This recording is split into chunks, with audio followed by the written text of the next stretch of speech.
जय श्री राम। जय श्री राम। पक्षियों के राजा गरुण जी ने काकभुसुंडी जी से 7 सवाल पूछे।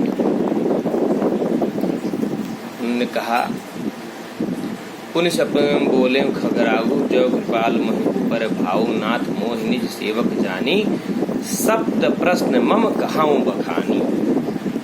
मेरे 7 प्रश्न हैं, उसको बखान करके कृपया कहें। और बड़े सुंदर प्रश्न पूछे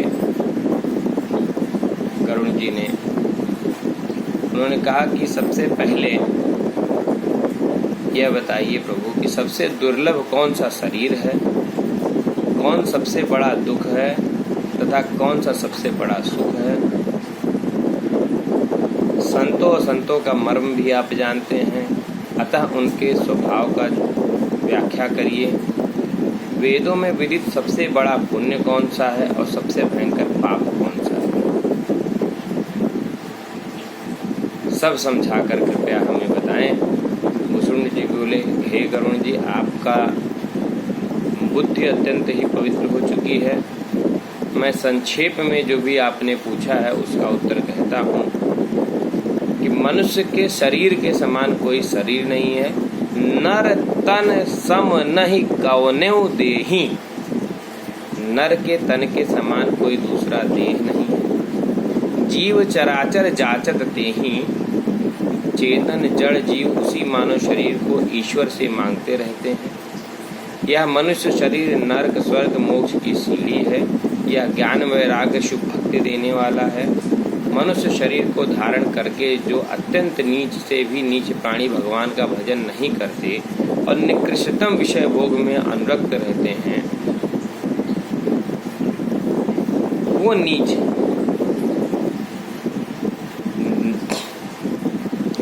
नर तन सम नहीं कौनो देहि, जीव चराचर जाचत तेहि, नरक स्वर्ग अपवर्ग निसेनी, ज्ञान विराग भगति शुभ दे। सो तनु धर हरि भजई न जेनर, यह तन रखकर भी जो भगवान का भजन नहीं करते हैं, वो ही विषय रत मंद मंद तर। कांच किरच बदले ते ले ही करते, डारी परस मनि देहि। जो कांच का टुकड़ा अपने हाथ में रखते हैं और पारस पत्थर को फेंक देते हैं, ऐसे मनुष्य कहे गए हैं जो भगवान का भजन नहीं करते। नहीं दरिद्र सम दुख जग माही, संत मिलन सम सुख जग नाही। दरिद्र के समान संसार में दुख नहीं है और संत के मिलने से बड़ा कोई सुख नहीं है। पर उपकार बचन मन काया, संत सहज स्वभाव खगराया।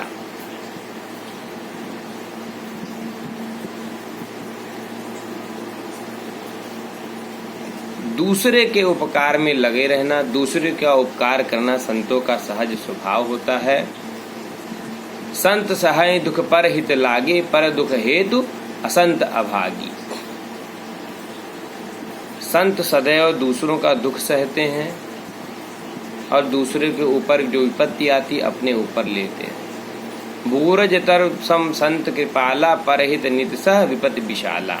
दूसरों के हित के लिए बड़ी बड़ी विपत्तियां भी संत अपने ऊपर ले लेते हैं। सन इव खल पर बंधन करई, खाल कढ़ाई विपद सही मरई, खल बिन स्वार्थ पर अपकारी, अहिमूसक इव सुन उगरारी। सन की रस्सी के समान दूसरों का बंधन करता है, भले अपना खाल निकलवाकर विपद सहकर मर जाता है। अर्थात जैसे सन अपनी खाल निकलवाकर रस्सी बनाकर दूसरों को बांधता है, उसी प्रकार दुष्ट स्वयं कष्ट सहकर भी दूसरों को कष्ट देते हैं।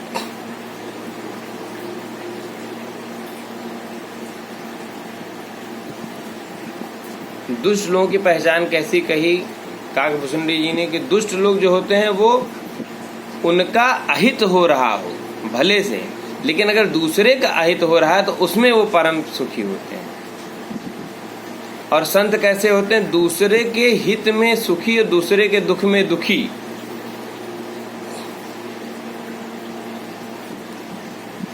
परम धर्म शुद्ध विदित अहिंसा, पर निंदा सम अग्न गहरिंसा। भुसुंड जी ने कहा कि अहिंसा वेद विदित परम धर्म है और दूसरों की निंदा के समान कोई पाप नहीं है। हर गुरु निंदक दादुर होई, जन्म सहस्त्र पावतन सोई। शिव जी की और गुरु की निंदा करने वाला मेढक होता है, जो सैकड़ों सहस्त्रों जन्मों का पाप उसको मिलता है। द्विज निंदक बहु नरक भोग कर जन्म जन्मस बायस शरीर है। ब्राह्मणों की निंदा करने वाला नरक शरीर में जन्म लेता है। जो अहंकारी देवता और वेदों की निंदा करते हैं वे प्राणी रौरव नरक में पड़ते हैं। जो संतों की निंदा करते हैं वे उल्लू होते हैं। सुर श्रुति निंदक जे अभिमानी रौरव नरक परहिते प्राणी होहि उलूक संद निंदा मोह निशा प्रिय ज्ञान भागुगत सबकै निंदा जे जड़ करहि ते चमगादुर होई अवतरहि।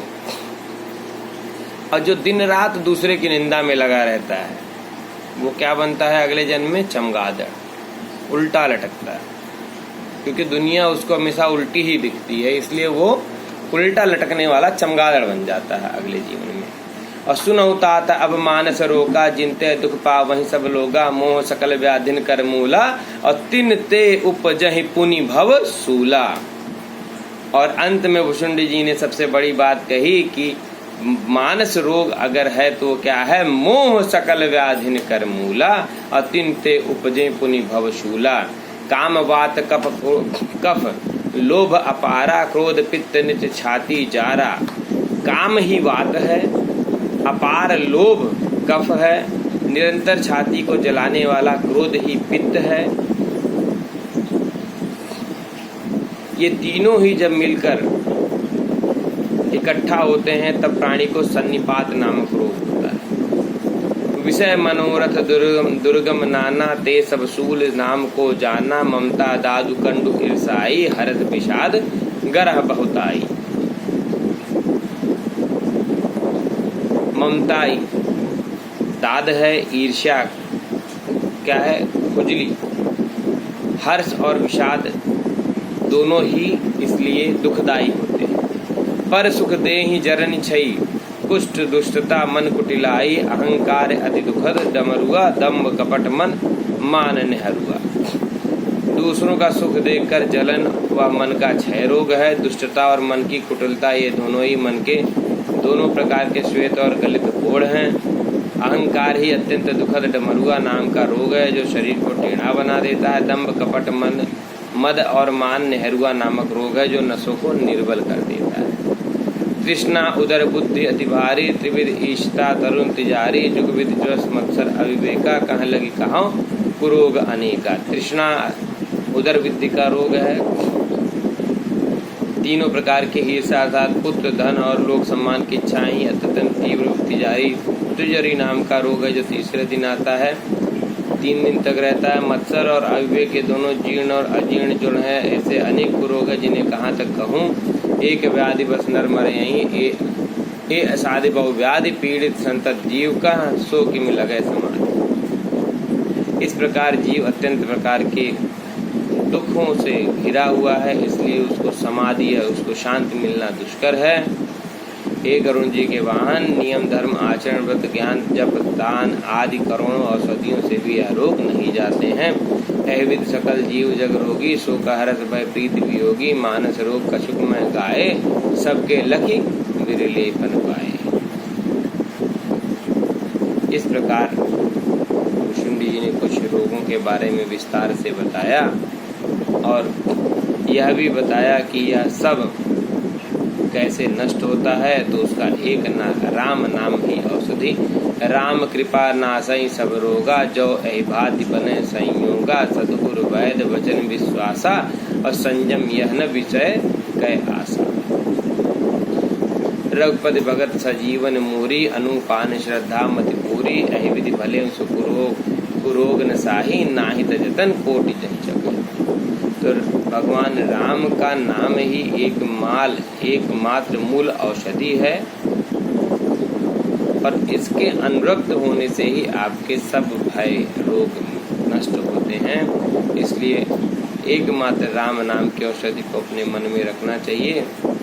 और जाने तब मन बुजुर्ग गोसाई जब उर्बल विराग अधिकाई सुमति विशुदा पहाड़ी निर्णयी विषय आग दुर्बलता गई। तो भुषुंडी जी कहते हैं जिस प्रकार सात्विक बुद्धि रूपी क्षुधा निरंतर नए रूप में बढ़ने लगती है, जब विषयों की आशा रूप दुर्बलता चली गई हो, जब निर्मल सेवक शिव भाव ज्ञान रूप स्वरूप, परम स्वरूप, उपाय स्वरूप, फल स्वरूप, विदोही स्वरूप, जब हृदय में भगवान राम की भक्ति आ जाए तो सब प्रकार के कष्ट अपने आप छूट जाते हैं। कुशुंडी कहते हैं कि जासु नाम भव भेषज हरन घोर त्रैशूल, सो कृपाल मोहितो पर सदा रहूं भूल, असुन भुषुंड के वचन शुभ देख राम पद ने, बोलो प्रेम सहित गिरा करुण विगत संदेह। इस प्रकार काकभूषुंड जी के वचन सुनकर गरुण जी का सब संशय नष्ट हो गया और उन्होंने बार बार प्रणाम किया। गरुण जी ने बार बार भूषुंड जी को प्रणाम किया। मैं कृत भयं तब बानी, सुने रघुपति भगत रसानी, राम चरण नूतन रति भाई, माया जनित विपत सब गई, मोह जलधि बोहत तुम भाई, मोह कहनाथ वीर सुखदय, मोह पहि होई प्रति उपकारा, बंदव तो पद 12 गरुण जी कहते हैं कि हे प्रभु, आपकी ये राम कथा सुनकर मेरा मन बार बार कृतज्ञता को व्यक्त करके आपके चरणों की वंदना करता है, क्योंकि आपने मुझे मोह रूपी सागर से बाहर निकाला है।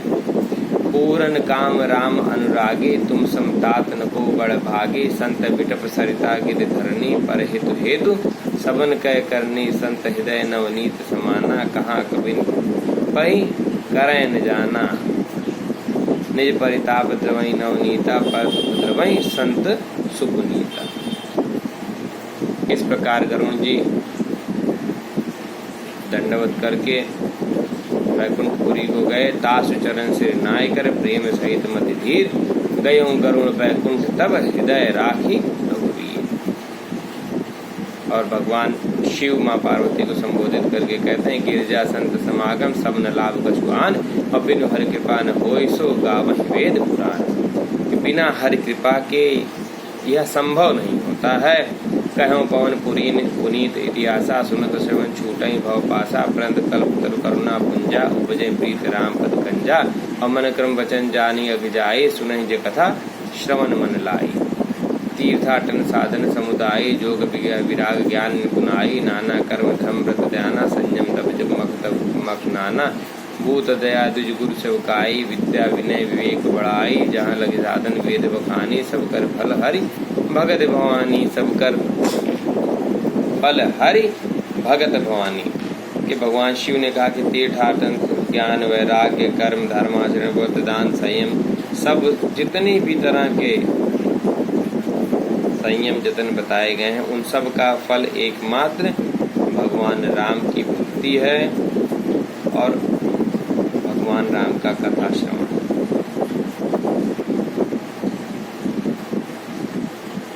मुन दुर्लभ हरि भगत नर, पावहि बिनहि प्रयास, जे कथा निरंतर सुनहि मानि विश्वास। ये भी कहा भगवान शिव ने कि जो यह कथा विश्वास पूर्वक सुनेगा उसे सब कुछ प्राप्त होगा।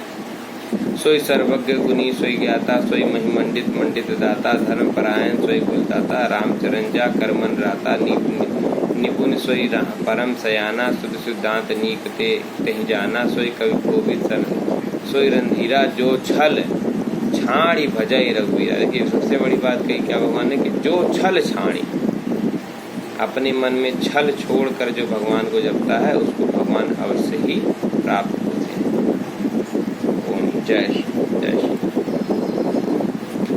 इस प्रकार जब भगवान शिव ने माँ पार्वती को काकभूषुंड जी की संपूर्ण कथा गरुण जी के माध्यम से बताई, अंत में माता पार्वती कहती हैं, मैं कृत भयंगव तव प्रसाद विश्वेश, उपजी राम भगत दिन बीते सकल कलेश। या शुभ संग सुमा संवादा, सुख संपादन समन विषादा, भव भंजन गंजन संदेहा, जन रंजन सज्जन प्रेहा। और राम उपासक जे जग माही, अहि संप्रीत तिनके कछु नाहि, रघुपति कृपा जथा मति गावा, मैं है परम पावन चरित्र स्वभाव। इस प्रकार जिसके मन में यह संवाद आता है माता पार्वती भगवान शिव का, वह भी अपना परम सौभाग्य प्राप्त करता है। इस कथा के तीसरा जो भाव था जब महर्षि भारद्वाज ने याज्ञवल्क्य मुनि से यह कथा सुनने का आग्रह किया था, उस समय अब जाके याज्ञवल्क्य मुनि ने विश्राम पाया। और गोस्वामी जी कहते हैं, यही कलिकाल न साधन दूजा, जोग जग जप तप व्रत पूजा, राम ही सुमिरय गाय ही राम ही संतत सुनय, राम गुण ग्राम ही जासु पतित पावन बड़बाना, और गावै कपि शुद्धि संत पुराना, ताहि भजै मन तज कुटिलाई, राम भजे गति के ही नहीं पाई। तो स्वामी जी कहते हैं कि भगवान राम का भजन करके कौन सी गति है जो नहीं मिलती है। समस्त गति भगवान राम का भजन करके प्राप्त हो सकती है। इसलिए छल छोड़ के भगवान राम का भजन। पाई न कहीं गति पतित पावन, राम भज सुठ सठ मना, गनि अजामिल व्याद गीत गजादे खल तारे घना, अबीर जामन किरात खस, सुभचारी अति रूप जे, कहि रूप कहि नाम बारक, तहि पावन हो राम नमामि ते, रघुवंश भूषण चरित यह नर कहाई, सुनहि जे गावहीं, कलिमल मलो मनोमल, धोई बिनु श्रम राम धाम सिधावहीं, संत पंच चौपाई, मनोहर जाने जो नरपुर धरै, दारुण विद्या पंच जनित विकार, श्री रघुपति हरै। सुंदर सुजान कृपा निधान, अनाथ पर कर प्रीति जो, सो एक राम अकाम हित निर्वाण, सम आन को जानि कृपा लवले, सते मति मंद तुलसीदास हूँ, पायो परम विश्राम, राम समान प्रभु नाहि कहूँ। अब मोसम दीन न दीन हित, तुम सुमान रघुवीर, अस बिचारे रघुवंश मन, हरहु विषम भाव भीर।